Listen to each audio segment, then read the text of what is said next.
Hello. I would like to introduce you to my friend, Caliente.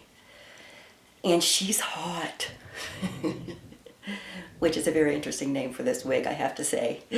I wanted to bring her on today and talk about some similarities or differences that we hear when comparing Caliente to what I'm wearing, which is Editor's Pick by Raquel Welch.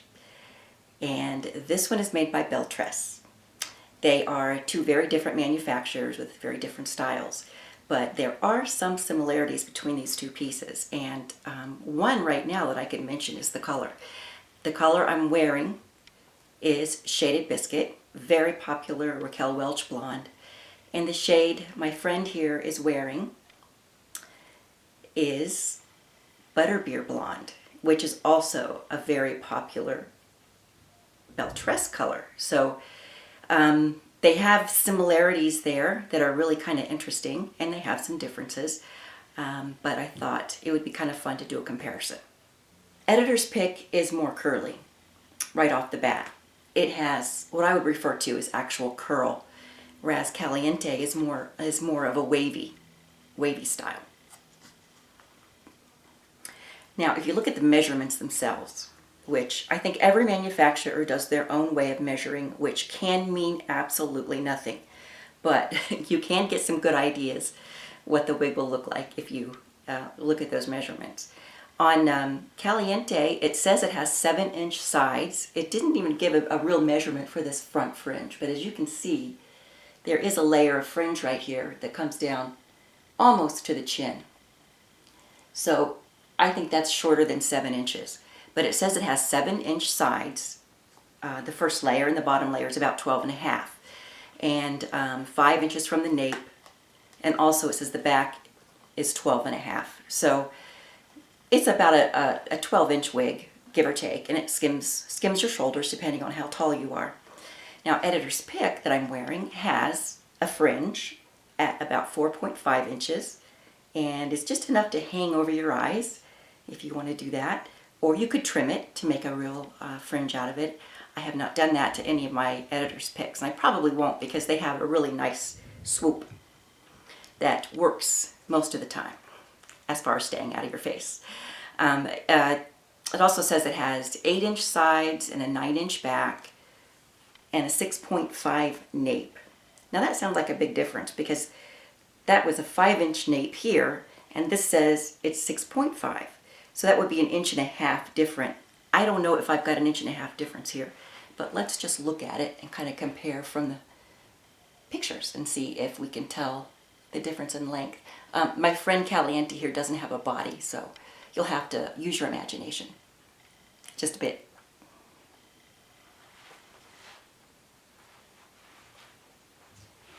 Here's the back. So I'm thinking they're real super similar. I don't think there's a whole 1.5 inches difference between the two, but I could be wrong.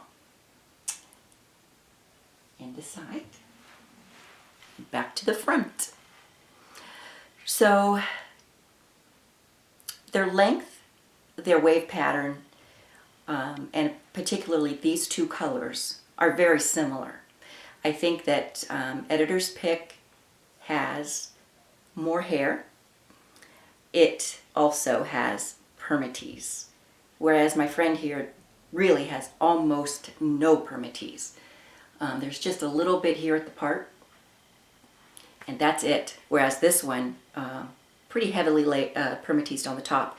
And I've noticed too from a newer Editor's Pick that I have, and I don't know if this was a fluke or what, but whoa, Nelly. I mean, it was so padded up here that it's almost unwearable. So I'm going to try to finagle that to get it less pronounced, I guess.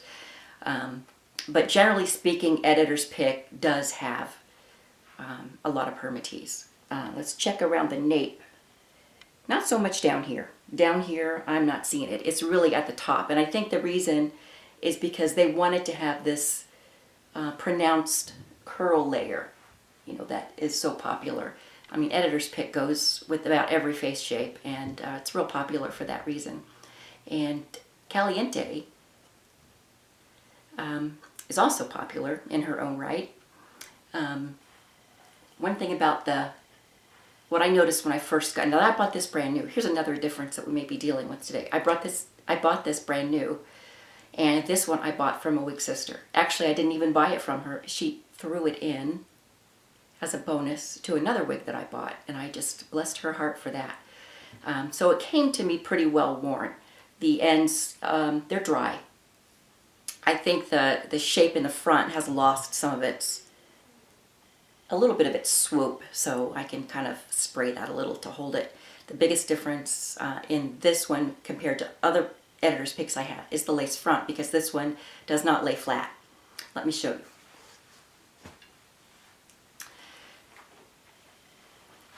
Before putting it on today, what I actually did is I sprayed Got to Be Glued on my head, and then I sprayed it also on the lace front. Because this lace, if I don't glue it down, it rides up. If I wear a wig grip and then I put this on, the gap is terrible. So this is how I chose to wear it today. I have no wig grip, but I sprayed the glue on it and I put this on. Of course, you have to let it dry a little bit. Then you put it on, and then I really, really pushed this down and held it. I actually took my silicone wig grip and put it along here to just hold it in place while it dried. Now, if you choose to do that, I might recommend you don't use the silicone grip if you're going somewhere quickly, because it left little tiny pock marks all over my head. So I didn't think of that before I did it. But it worked. It glued down, and I've been wearing it now for hours, and I don't feel uncomfortable at all. You know, I might not wear it in a open top convertible or in a heavy windstorm, but I feel like it's going to hold. And I have a pony at my nape too to kind of hold the bottom down in its place, and it's staying fine. Another, well, I'm thinking about it, dissimilarity between these two is in the size. Now, editor's pick, I think it stretches to accommodate a pretty large head, but it also works for me pretty well because it is, in my opinion, a true average. So I have a petite head, so I can pull the adjusters and wear wig grip and other things to make it fit me better. But Caliente and her sisters that I have now, boy, they're really big on me. So that's a downer. I wish that they made a petite, or they just were more true to average.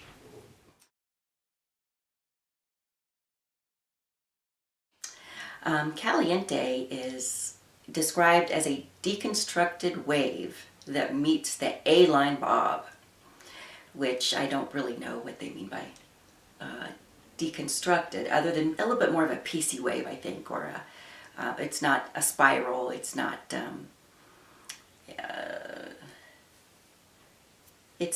real curly, actually. But it is a nice wave. It's, you know, certainly would not call this a straight piece.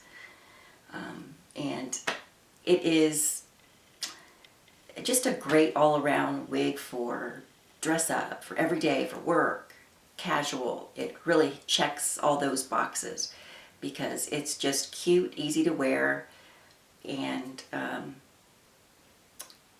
fun. It's kind of fun. Okay, so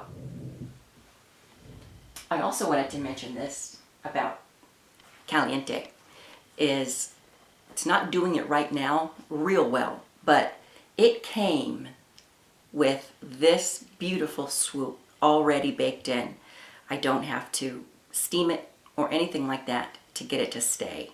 It really, really is a nicely, nicely done swoop. And a lot of other wigs, you can do that with them, but you have to kind of steam them or train them, you know, using a little bit of heat, you know, which works, but I much prefer not having to do anything because it doesn't always come out the way you want it to. Using heat, even on a heat-friendly wig, just scares the bejeebers out of me because I know once I've changed that feature, it's not coming back because I can't put it back the way it was, not perfectly. If somebody else can do that, my hat's off to them. Heads off to them. Anyway, the Caliente has a beautiful lace front as well. And as you can see, they incorporated the lighter fibers here in the front so you don't get that dark band on a wig that has a rooting. That's one of my pet peeves with rooted wigs, is that they will have that ugly black band and it just looks horrible. I have one right now that's just bugging me, and I don't know what I'm going to do with it. But these both are that way too, as well. As you can see, Shaded Biscuit is known for having that lighter band, not lighter band, but lighter pieces here in the front that keep it from having that look, and it just looks so much more natural. And you want the lighter colors around your face anyway. I think that's much more flattering. So I think these two have a lot in common. I don't think that they're really identical. Would I say they're sister wigs? I don't know, maybe. But I have heard others compare the two. They are definitely similar in a lot of ways. The biggest differences definitely are in the density. Caliente is much less dense, which I think looks more natural, to be honest with you, because nobody has that much hair. That's one dead giveaway with wigs, is if they just have too much hair. And the permatease is the other thing. The permatease is heavy here. It's almost non-existent here. And the inside of the caps, now Editor's Pick has a full mono top, which means you can change the part if you want to. This has a mono part, so it's pretty much gonna part there unless you want to get real creative with it. And they're both left side, so pretty common. But this little beauty is one of my favorites so far. I'm really, really liking it. And I'm always going to love my Editor's Pick because I think it's a great go-to wig when you don't know what you want to wear, because it looks good on everybody almost. And it goes with almost every style. You can dress it up, you can dress it down, whatever you would like to do. But I just enjoy both of these very much. This one's cheaper, by the way. Not a lot cheaper. I would have to look it up to say for sure, but the retail prices, this is 200 and something. This is 300 and something retail. And you can even buy a more expensive Editor's Pick now because they have the one that is completely hand-tied. So it's going to run you a few pennies, I think. Anyway, love Caliente, love Editor's Pick. Lots of similarities. Share with me any commonalities you may have noticed or differences if you have the two. And also tell me what you think about my friends. Anyway, it's been fun talking about this stuff today, and I really appreciate you sharing your time with me. So until next time, bye-bye. You know what they say, two heads are better than one.